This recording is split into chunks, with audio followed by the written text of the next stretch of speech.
मैं अब जानता हूं कि आप चाहते हैं कि मैं हटूं और अब बुद्धिनाथ जी आए, लेकिन मैं एक क्षेपक के साथ अपनी बात उनको बुलाना चाहता हूं। विक्रमादित्य के दरबार में कालिदास थे और बहुत सारे कविगण थे विक्रमादित्य के दरबार में, लेकिन विक्रमादित्य कालिदास को अधिक मानते थे, तो सम्मान देते थे। सबको लगता था कि कालिदास को इतना सम्मान क्यों देते हैं, कोई अब कभी अपने को कम नहीं समझता है।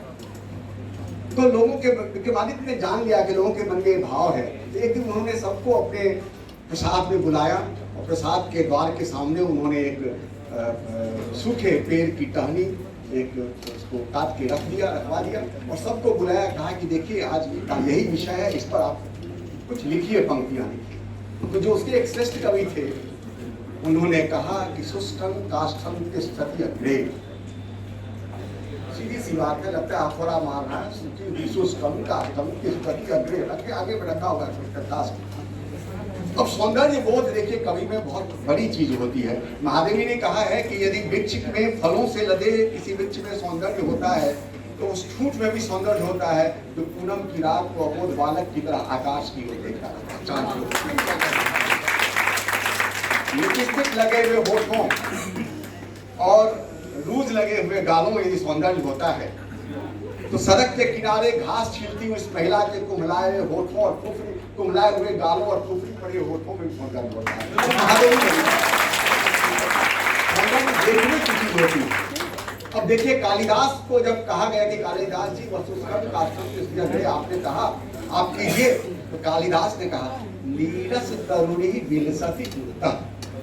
अब देखिए शब्द की व्यंजना देखिए, नीरस है मतलब कभी रसदार पेड़ रहा होगा, जो पत्तियां होंगे, जो फूल लगे होंगे, तो नीरस क्या, तो करुणी वृक्ष का वह अंश क्या कर रहा है, रखा नहीं है, विलास कर रहा है, अग्रे नहीं पूर्णतः। इसीलिए कहा जाता है कि उपमा कालिदासस्य भारवे रथ गौरवम दंडिना पदलालित्यम माघे संध त्रिगुणम। माघ पे कोई समझ सकते, उन्होंने कहा कि पदलालित्य अर्थ गौरव और उपमा, इन सभी दृष्टियों से जो है माघ बहुत अच्छे हैं। मुझे तो इन सभी दृष्टियों से बुद्धिनाथ जी बहुत अच्छे लगते हैं, जिनके स्वर में एक सहजता है, लोक जीवन से सब लेते हैं, हृदय से हृदय की बात होती है, एक हृदय से हृदय की बात होती है। और इनकी एक पंक्ति, इस बार साहित्य यात्रा में इनकी पंक्तियां छपी, लेकिन एक पंक्ति है बहुत प्रसिद्ध पंक्ति है, मैं समझता हूँ 50 वर्ष हो गए उन पंक्ति लिखे हुए बुद्धिनाथ जी को। एक बार और जाल फेंक रे मछेरे, एक बार और जाल फेंक रे मछेरे, एक बार और जाल फेंक रे मछेरे, जाने कि ये हमेशा कोई बंध नहीं जाता है, हमेशा किसी को बांधा नहीं जाता है, कुछ स्वयं भी बंधना चाहता है, उस पाश में आना चाहता है। सुनिए, मैं बुलाऊंगा कवि बुद्धिनाथ मिश्र जी को।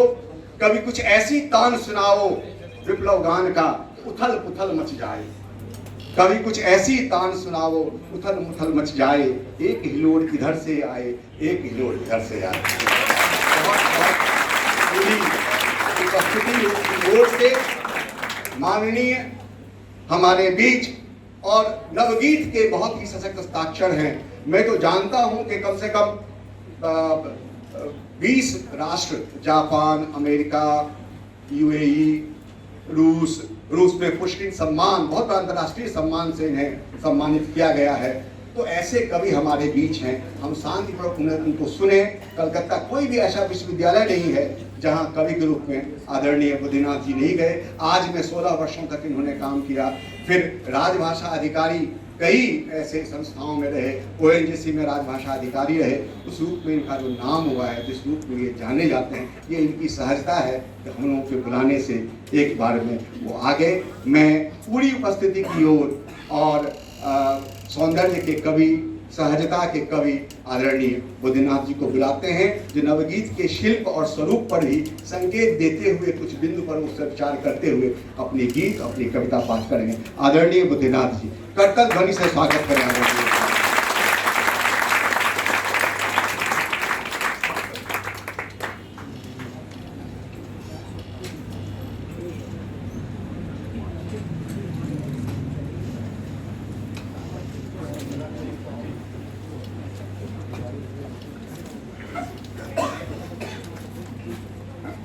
आप सबको नमस्कार और बिहार दिवस की शुभकामनाएं, बधाई।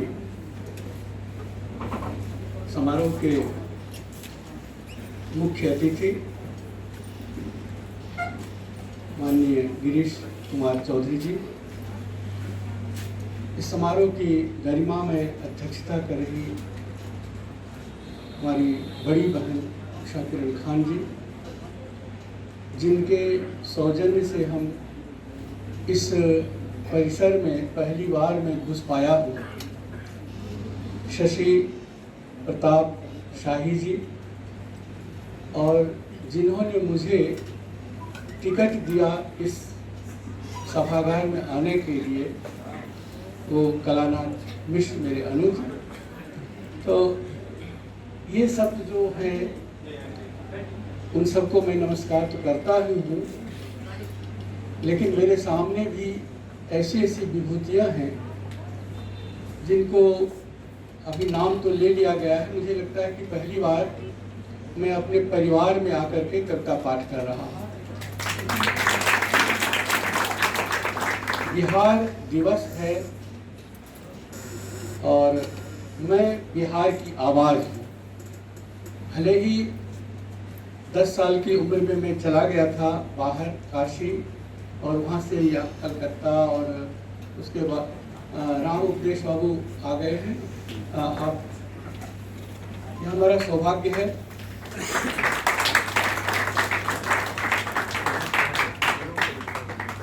मैं समझता हूँ कि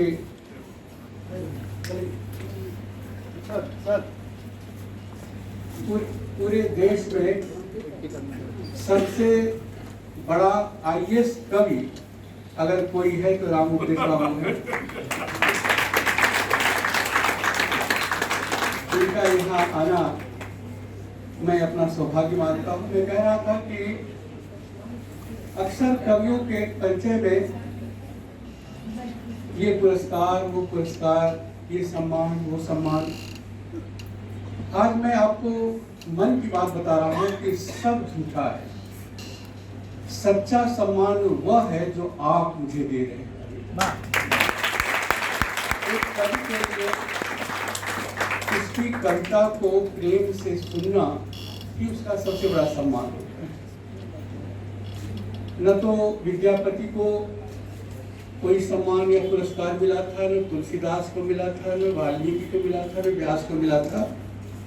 मैं उस पंक्ति में आना चाहता हूँ जब मेरे साथ कोई सम्मान, कोई पुरस्कार की का उल्लेख न हो।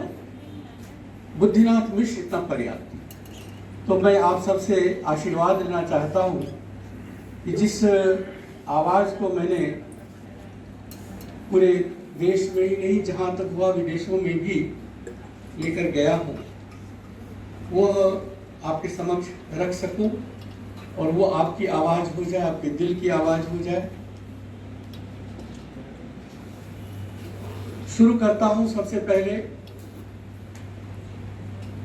राग लाया हूँ, रंग लाया हूँ, राग लाया हूँ, रंग लाया हूँ, गीत गाती उमंग लाया हूँ, गीत गाती उमंग लाया हूँ।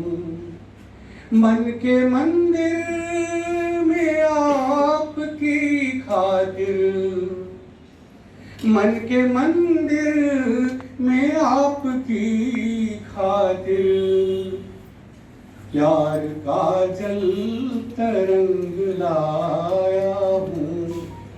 मन के मंदिर में आपकी खातिर, प्यार का जल तरंग लाया हूँ। जिंदगी को सलाम करता हूँ, जिंदगी को सलाम करता हूँ। मौत का एहतराम करता हूँ, मौत का एहतराम करता हूँ। आदमियत ही मेरा मजहब है, आदमियत ही मेरा मजहब है, गीत यह उसके नाम करता है। आदमियत ही मेरा मजहब है, गीत यह उसके नाम करता। रात में जब आया यहाँ तो कलानाथ जी के साथ बातचीत होती हुई तो उन्होंने कहा कि उषा दीदी तो आ रही हैं, रामचंद्र खान साहब आएंगे कि नहीं ये मुझे संदेह है। मैंने कहा वो जरूर आएंगे, वो जरूर इसलिए आएंगे कि उनका हमारे बीच साला और बहनोई का संबंध। तो किस बहनोई में हिम्मत है कि साले का की अवमानना करे। मेरे अग्रिम पंक्ति में मेरे साड़ू साहब मैथिली के बहुत बड़े विद्वान माननीय बासुकीनाथ झा उपस्थित हैं, इनको भी मैं नमन करता हूँ। लेकिन सबसे पहले मैं इनसे निपटता हूँ, रामचंद्र खान साहब। और सुनिएगा, एक मुक्तक से मैं पुष्प गुच्छ के रूप में एक मुक्तक दे रहा हूँ कि हाय क्या रूप तुमको दिया राम ने। होली का समय अब आ रहा है और आपके मन में होली को मैं जगाना चाहता हूँ। हाय क्या रूप तुमको दिया राम ने, जिसने देखा वही दिल लगा थामने। हाय क्या रूप तुमको दिया राम ने, जिसने देखा वही दिल लगा थामने। जिंदगी भर बचाते रहे खुद को हम, जिंदगी भर बचाते रहे खुद को हम, लुट गए जब हुए आमने सामने।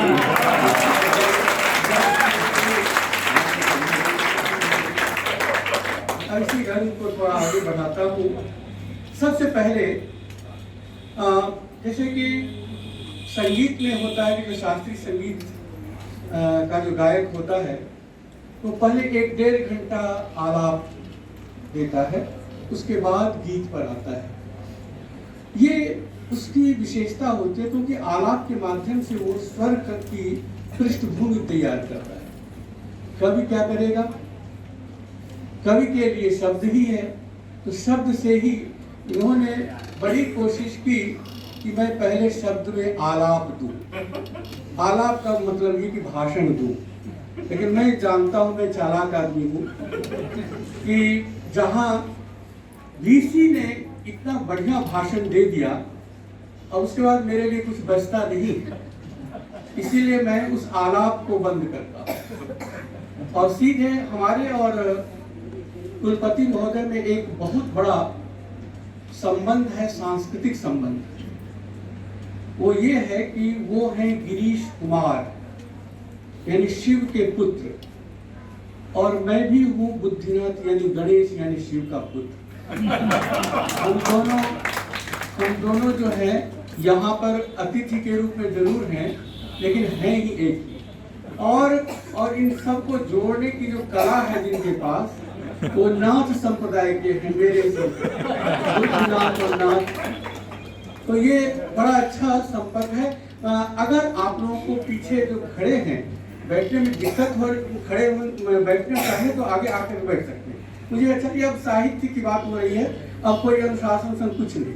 जब जिस अनुशासन में कविता सुने तो क्या अनुशासन होगा, बहुत मुक्त होकर सुनिए। भूल जाइए कि यहाँ प्रिंसिपल साहब है, भूल जाइए कि यहाँ कुलपति साहब है, आप कहाँ मनोगे। सुनिए, अब 2-4 मुक्तक मैं सुनाऊंगा, लेकिन सबसे पहले मैं सरस्वती वंदना कर रहा हूँ। और सरस्वती वंदना कुछ विशेष ढंग की वंदना है। तो सरस्वती वंदना के नाम से हम लोग जिस बहुत बड़े लोकप्रिय गीत को मैं जानता हूँ, हम लोग जानते हैं, वो है वरदे वीणा वादिनी वरदे। उसके बाद सरस्वती वंदना दूसरी कोई किसी ने लिखा भी है तो उसी का अनुसरण किया है। मेरे सामने ये समस्या थी कि सरस्वती को मैं कैसे उसके बाद आगे ले चलूं। तो बहुत दिनों के बाद मुझे ये ध्यान आया कि बचपन में मेरी दादी, सबसे छोटा बच्चा मैं था, तो मैं मुझसे चिट्ठी लिखवाती थी। पिताजी को लिखना हुआ, किसी को लिखना हुआ, तो मुझे बुलाती थी। एक छोटा सा पोस्ट कार्ड होता था और वो इतनी बात कहती थी कि एक पुस्तक हो जाए। उतनी बात को मुझे एक पोस्ट कार्ड में रखना पड़ता था। ये लगता है कि वो चुनौती मुझे आज भी है, क्योंकि माँ सरस्वती जो बूढ़ी माँ की तरह है, वो मुझसे लिखवाती हैं और गीत में लिखवाती हैं। एक महाकाव्य की बात एक गीत में लिखना पड़ता है, ये विशेषता होती है गीत की।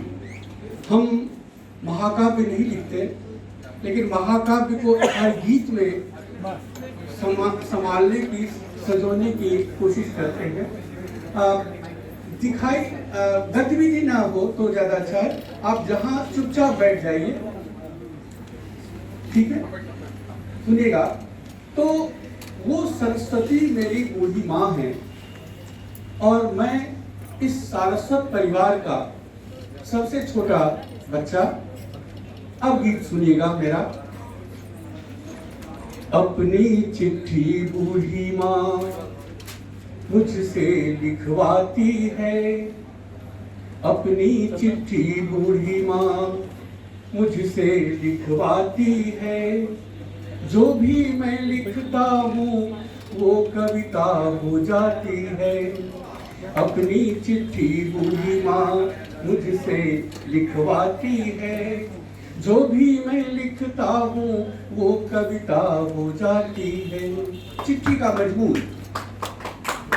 एक बार ही बात ताली बजा लीजिएगा जब पूरी बात हो जाए, और जब टेक आए तब इसके बाद। कुशल क्षेम पूरे टोले का, कुशल क्षेम घर का, बात जो होते मालिक की, बेबस चर्चा चर का। सारे बिहार के शब्द मैंने लिए हैं, और ये बाहर भी जाता हूँ तो आज समझाना पड़ता है कि चर चाचर क्या होता है। तो कुशल क्षेम पूरे टोले का, कुशल क्षेम घर का, बात जो होते मालिक की, बेबस चर्चा चर का। इतनी छोटी सी पुर्जी पर कितनी बात लिखूं, इतनी छोटी सी पुर्जी पर कितनी बात लिखूं।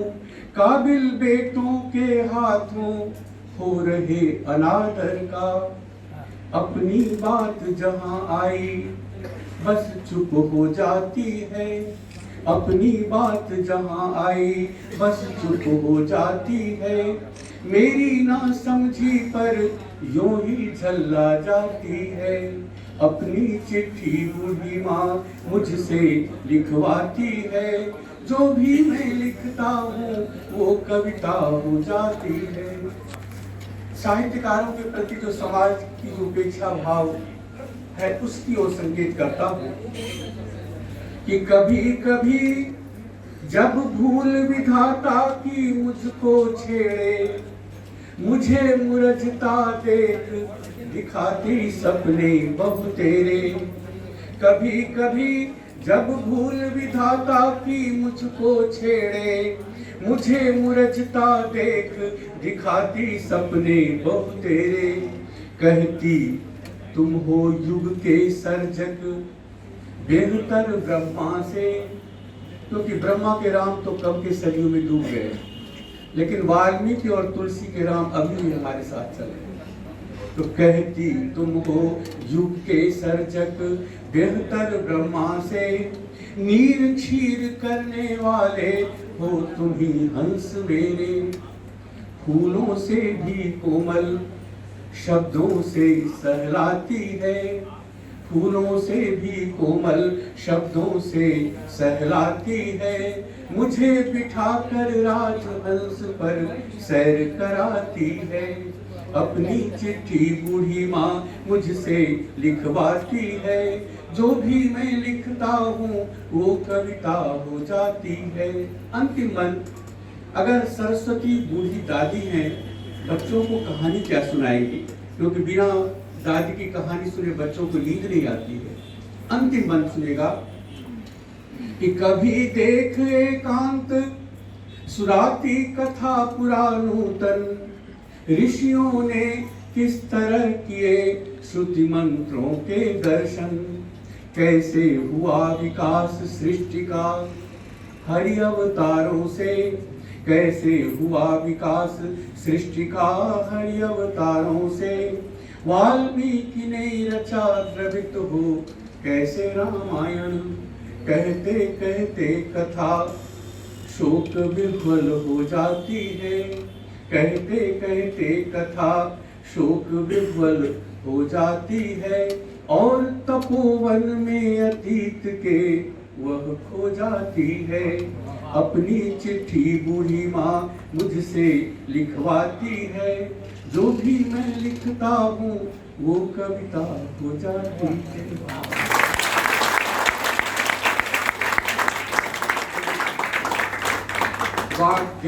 देवी सरस्वती का वंदन, और उसके बाद मैं सबसे पहले बाबू अनुग्रह नारायण सिंह जी की स्मृति को नमन करता हूँ, जिनके प्रताप से हम आज बिहार दिवस मना रहे हैं। बिहार को जो भी प्रतिष्ठा मिली है उसमें उनका बहुत बड़ा योगदान है, और इस कॉलेज में आकर के उनकी स्मृति न होना ये असंभव है।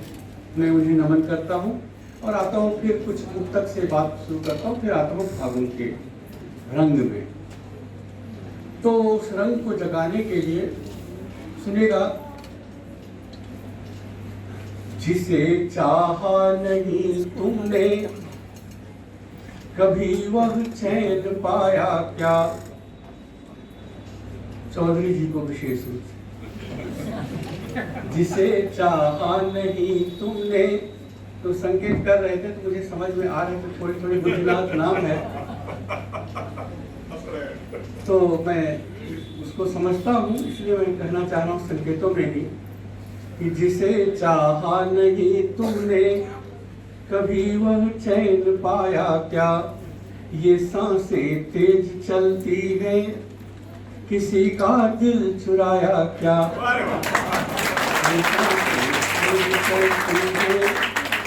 किसी का। और चौथे पंक्ति में जाते जाते तो आप उठ जाएंगे लगता है।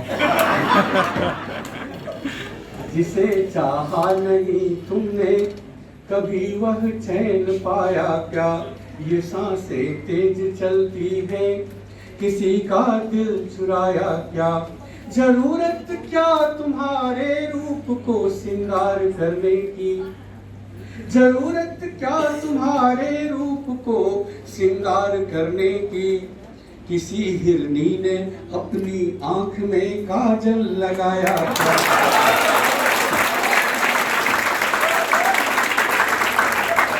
जरूरत क्या तुम्हारे रूप को सिंगार करने की, किसी हिरनी ने अपनी आंख में काजल लगाया क्या। मैं बादल हूँ करूँगा प्यार का इजहार धरती पर, आप हैं जो हमारे पाँव को जिन पर टिका हुआ है, ये जो दर्शक वर्ग है। मैं बादल हूँ करूँगा प्यार का इजहार धरती पर, फुहारों से रचूंगा रूप का सिंगार धरती पर, फुहारों से रचूंगा रूप का सिंगार धरती पर, तुम्हारे वास्ते उड़ता रहा आकाश में अब तक। बहुत दिनों के बाद, बहुत वर्षों के बाद मैं पटना आया हूँ, इसलिए इस पंक्ति को जब गौर से सुनिएगा कि तुम्हारे वास्ते उड़ता रहा आकाश में अब तक, तुम्हारे वास्ते बरसूंगा मैं 100 बार धरती पर, तुम्हारे वास्ते बरसूंगा मैं 100 बार धरती पर, बड़ा बेचैन बादल होके धरती पर उतरता है, बड़ा बेचैन बादल होके धरती पर उतरता है, सलोना चांद लहरें झील की छूकर निखरता है, नदी बाहों में भर के प्यास हर लेती किनारों की, नदी बाहों में भर के प्यास हर लेती किनारों की।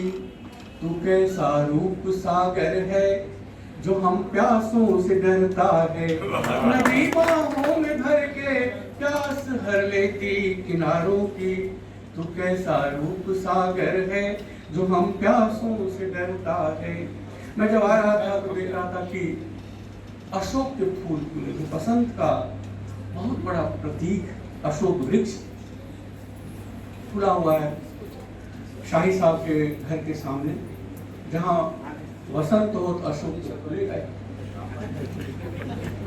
और उसी समय मुझे कोयल की आवाज भी सुनाई पड़ी। तो अब इसके बाद रह क्या गया, मैं जेठ का गीत नहीं सुनाऊंगा, मैं फागुन का गीत सुनाऊंगा। और मेरी उम्र भी अभी है फागुन का ही गीत सुनाऊंगा।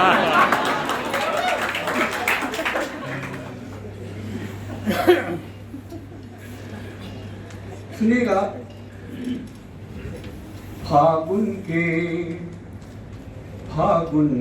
दिन बौराने लगे, फागुन के दिन बौराने लगे, फागुन